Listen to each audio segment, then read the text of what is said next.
IUP has begun the fourth and final phase of its student residential revival. The residential revival is a $270 million project to replace 14 of IUP's residence halls with buildings that integrate a living and learning philosophy in their design. The buildings were designed by WTW Architects of Pittsburgh. The project is directed by the Foundation for IUP and is a partnership between the Foundation and the university. It is the largest capital project of its kind in the nation.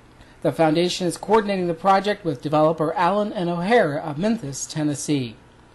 As part of Phase 4, the Governor's Quad, Lawrence, Scranton, and Schaefer Halls were raised to make way for the new Crimson Suites. In mid-June, the demolition began. The demolition and construction of the IUP residences is being completed by general contractor Mazzara Corporation. We're here on Phase 4 of the residential revival of the IUP student housing project. What we have here are 3 existing dorms that we're in the process of doing asbestos abatement and demolition. Right now you can see we're in the select demolition phase where we're taking out the wood material that you see piled in the various areas of the background. Those are being sorted and they will be taken to a recycling facility where they will be crushed and used in wood products such as oriented strand board and pressed lumber products. After that work is done, there's more select demolition that takes place inside the building that takes out a lot of the components that are not structurally related.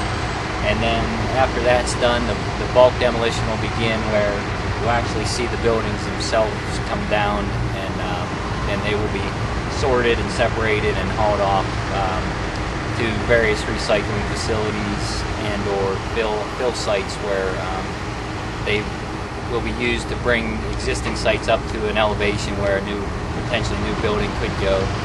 Very little of this material ends up in landfills. There's a fairly involved crushing process that takes the concrete and brickwork and crushes it into a more usable material. We will use some of that fill material here on site. For instance, this hole that you can see in the background is what was the existing FEMA shelter. And it's the Pennsylvania Emergency Management Program. There's a bomb shelter. That area will be filled in with the crushed material that we're going to salvage from these buildings. Charitable organizations have benefited from donations of furniture and fixtures from the existing buildings. The furniture was all taken from the buildings.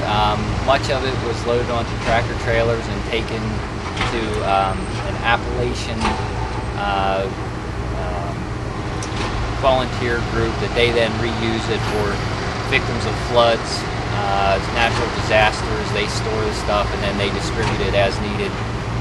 Mainly, I believe a lot of this stuff was going to Kentucky. There was a relationship established with an outfit in Kentucky, so they've come up and were lucky recipients of a lot of good material. The new building structures will fit into much of the existing footprint of the current Governor's Quad. There's a corner right here. This is one corner of the building, and where those gentlemen are is another corner, and it goes to the east and returns to the south. And then between Schaefer and Lawrence Hall will be another connector where the west wing will then sit basically inside of these buildings. You can almost build a new building without taking these down, with the exception of this wing of Scranton Hall. There's some overlap there. And of course, Schaefer is pretty much right in the footprint. The layout is kind of interesting. The new building all sits inside of the existing buildings. We are expecting the green light today to officially begin construction. We were given the green light for demolition on the 16th of June. And we have an August 20th, 2010 completion. So we're down about 14 months on projects that we typically had the first 3 phases closer to 15 months. So a little compressed, but with the learning curve of the first 3 phases, I think we have a good plan in place and a good team that we can knock this out.